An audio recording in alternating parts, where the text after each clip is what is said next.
I don't pick up my camera every day like I did when I first was starting out, but almost every day there's a moment, light coming through a blind, light landing on my kitchen floor or in a bedroom, or filling my studio in a certain way in the morning, and something in me just stops. It's not a place, it's not a subject. It's light doing something quiet, and it resonates somewhere I can't fully explain. Do you ever feel like you've run out of things to photograph?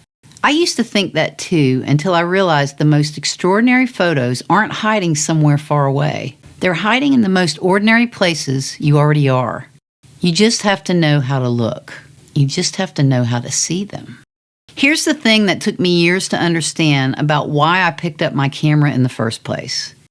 It was never really about the subject. It was about the light, the relationship between the light and whatever it happened to be touching. And the feeling that relationship creates inside of me for that split second that I see it, I can't explain that. I tried to paint, I tried to draw, and I love both of those mediums. But there's something about photography that lets you capture that exact moment of depth and light in a way that a brush just can't move fast enough to catch. It's almost magic, the way a photograph can hold a feeling that only exists for a few seconds. That's what this video is about. Not a place, not a bucket list location, just learning to notice the light and the feeling that's already all around you, right where you are right now. Let's start here. This is what I call the ordinary starting point. This is a room in my home. Nothing special about it. If you walk through it on any given day, you probably wouldn't look twice. But I'm not looking at the room. I'm looking for what the room is about to do. Here's what I actually do when I walk into a space like this. I'm looking for how the light hits different elements of the space. I'm drawn to the repetition of the shadows or the shapes stacking across the floor and on the wall. I'm noticing where the light is soft and where it suddenly gets hard and defined. This is where I also use high, low, near, far. Maybe I get low and that shadow pattern turns into a whole different composition. Maybe I get close and the light on that single slat of the blind becomes the entire story.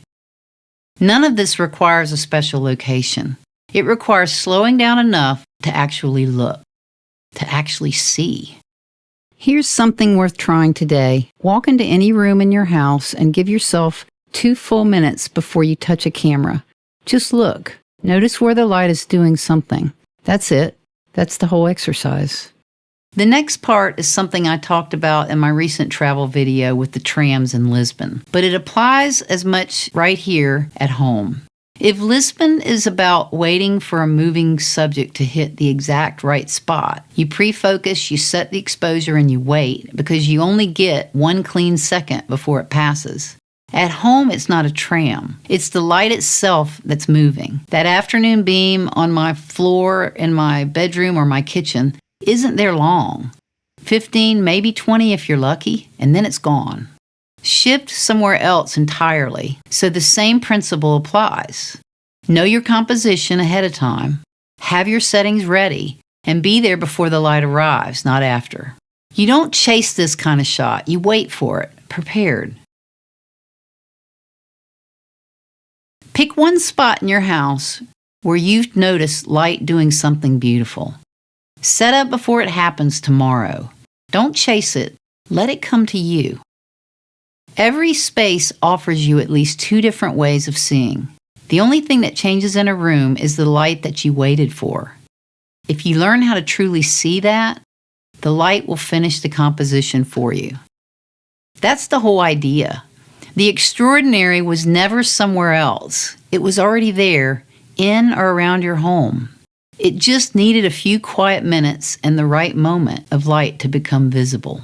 If I'm being honest, this is the thing that has kept me in love with photography for more than 30 years. More than any location ever has. It's not the travel, it's not the landmark, it's this. The light hitting something ordinary and turning it, just for a second, into something that resonates. Painting and drawing never let me hold that feeling fast enough. And I wasn't that great at it. Photography does. And every time I catch it, it reminds me why I fell in love with this in the first place. You don't need a plane ticket to feel that. You need to actually be present in the room you're already standing in. So if you've been telling yourself you've run out of things to photograph, or you need to travel somewhere to make new, real work, I'd gently push back on that. The light in your own kitchen, your own hallway, your own studio is doing something worth noticing right now today. You just have to slow down enough to see it. Go look. That's the whole assignment.